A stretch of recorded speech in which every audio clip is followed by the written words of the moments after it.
So we think of money, I think we are living in one of the most exciting times, be it with respect to the way we are making money or how the money is being managed itself. When you think of finance, what comes to your mind? Mostly it's numbers, analysis, right? Or how you apply the logic in terms of money management. But there's a different face to the whole thing of finance. That's what we're going to look at with an interesting story.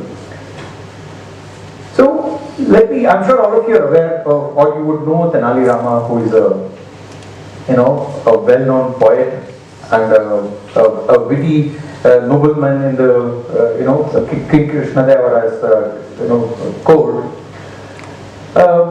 So it's a short story about him. He had a cat which never drank milk, and all it did was just eating grass.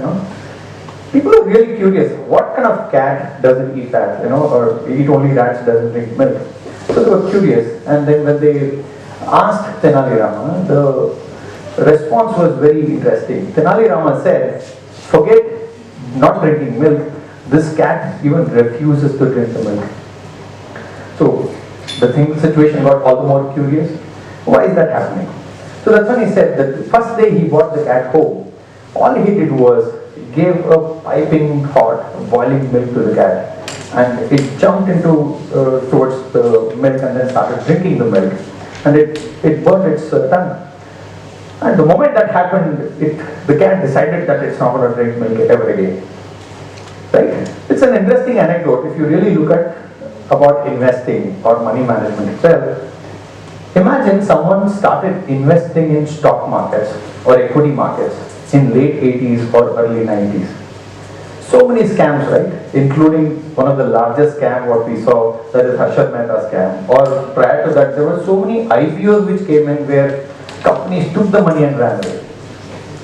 If you've been an investor at those times, what is that you would have thought about investing in stock market? You would have said, it's gambling. I don't think I should ever be part of this. Even today, you would probably have the same perception. But that might not be the same case for someone who started investing about a year and a half back. Things have been great. All of us are extremely confident about investing and making money and making returns, etc. So there is a very interesting theory which states that whatever experience you have in your formative years, what are formative years? Late teens and early 20s. Whatever experience you tend to have, that will influence all through your life, and whatever decisions you take, you would have some kind of repercussion on the experience of what you had in the formative years. Right? So let's move on to the next anecdote. The next anecdote is, imagine a dog. Dog is been an animal with us from a very long time. Centuries together, it's been a domesticated animal. But the moment it sees a cat, what does it do? It jumps towards it with the primate instinct of dog wakes up and then it starts chasing. Right? So the point is, why does it do it? Or you are driving on the road, you're a well-mannered driver, you're on your lane, seatbelt on, you're following all the possible traffic rules. Suddenly someone cuts you. What's your reaction? You start yelling, right? You get angry, your emotion comes out. Then probably a couple of seconds down the line, or maybe a minute or two down the line, you start saying that, okay, why did I react? Maybe that communication didn't even reach that guy. So there are a lot of these repositories of subconscious experiences, what is already there in us, influences the way we think, the way we act about our money also.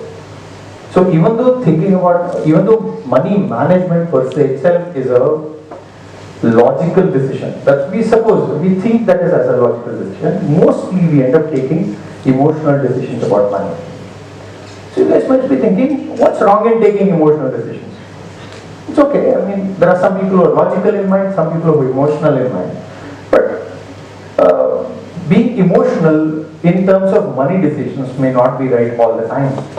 Most of the times it leads you to commit mistakes, And some of these mistakes can be lasting mistakes. So you are in the formative years. It's very, very important for you to understand what are some of the money mistakes which happen and how do you avoid them so that you don't really get into that wrong lane. Okay, so that's what we're going to look at. What are some of the money mistakes we do? The first one being too much of debt and digital money. So you must be thinking, what's wrong with digital money? I think it has revolutionized our life today.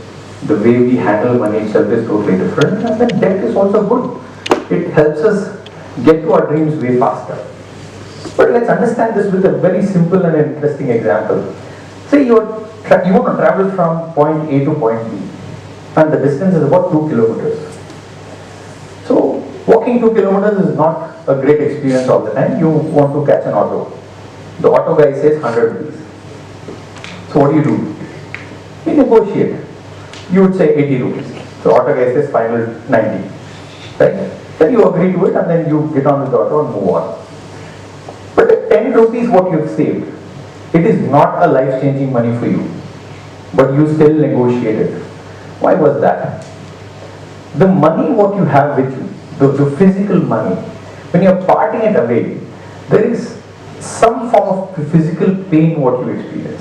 Okay? That's what your brain is experiencing, the physical pain. But simultaneously, on the other side, you're also getting a pleasure of traveling from one place to another place. Yeah? So somewhere, what we call it as the balance sheet, it gets tallied, it is fine, it's good. So, but coming to debt, or say, let's specifically credit card. When you start using credit cards, what happens? For those 30 days, it's only pleasure. You swipe your cards, okay? All the shopping comes to your home, you feel nice, you eat out, you feel nice. And on the day of making the payment, it's only pain, there is no corresponding pleasure. And what do we do whenever we are in pain? We postpone it.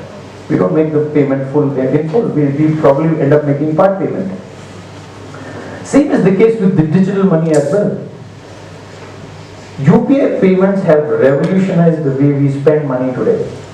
But it's very difficult to keep track of how much you are spending. Right?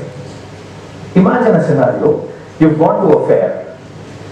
You are experiencing shopping, joyrides and eating out, everything. And all the payments you're making via the UPI payments versus to the same fair you've gone with money in your wallet, the physical hard cash, and you're spending money. Suppose if you've had 3,000 rupees in your wallet, the moment you touch the last 1,000, you become cautious. Don't you think so? Then you will think, probably you will plan, okay, I will do only these 2-3 things. But that is something you will not realize when you are spending your digital money. So how is that you can plan this?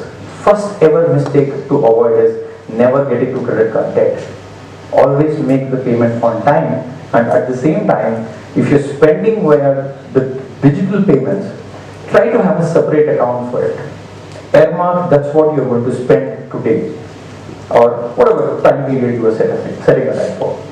Okay, that's the first mistake to avoid. Keep track of where you spend and how much you spend. That's a very important lesson where I have learned myself in my life. Right? The second one is about understanding money management. Especially where you invest, how you handle your money. The moment someone asks you this question, what comes to your mind? Mostly people would say, it's meant for those people who have some knowledge about money already.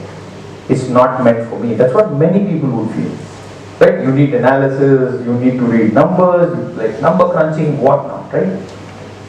But money is something all of us are going to earn all through our life. Okay? So money management should be a basic life skill which all of us should have. Okay? There are so many instances where when we speak to people, why don't you handle money by yourself? People would say that my father is handling, or my friend is suggesting, or someone else is guiding me. I don't really have to break my head. I'm not saying you should not take help, but you should exactly know what's happening. Okay? And please do take charge of money management. That is the second lesson what I want you to leave today with. And the third one is chasing the current trend. Right? Today, you speak to almost anyone in the modern world, people are very excited about investment, right? Be it investing into stocks or the cryptocurrencies, the kind of money what people are making is amazing, right? So at the same time, if someone asks you to invest in, oh, why don't you invest in fixed deposits or gold, what comes to your mind? That's my grandmother's style of investing. Right? We have our own notions about money, okay, or the investment options per se. If someone asks you to invest in fixed deposit, you would say that's such a passe. So this is one of the biggest bias what we end up having, that with every investment options, we have our own biases. Where all of us have our own answers, right? Someone might say probably machine gun, someone might say hand grenade. Yeah? So for someone who says hand grenade is my favorite weapon, imagine enemy standing right next to you. Would you use that? No, right? Probably the most appropriate weapon there would be knife or a revolver. Otherwise, you might be just harming yourself. So then according to you, then what is your favorite weapon? There is no favorite weapon, right? It's based on the situation, what scenario you are in. You should ideally choose the right weapon, otherwise you would probably harm yourself then. So how is it different? How is it different going to be for money? With each and every investment options, what you need to understand is they carry its own advantages and disadvantages. They have their own pros and cons. For example, when you look at investing in fixed deposits, they're great for short term. But at the same time, investing in equity are great for long term. So likewise, every investment option has its own pros and cons. Right? So don't have that bias. Please, important for you to understand that the moment you have bias towards one investment option or against it, you're going to lose out the fun of what we call it as money management. That's the third mistake what you should avoid. And the fourth and the most important one would say that, okay, fine, you started saving the money, you started understanding money management, you started investing as well. Okay, you've learned all these things. Now when it comes to the matter of actually doing it, what would people say? I've just started earning. Let me look at it from next month. Okay, or we are already in probably December, I'll start from January. We always tend to postpone it. Or we would always say, what would this 2,000 rupees per month would do? Right? It's extremely important for us to understand that in money management, the discipline and how regular you are makes a lasting impact than how much you know and how much at once you would be investing the money. How regular you are. Every month, it's like doing some form of exercise on a daily basis.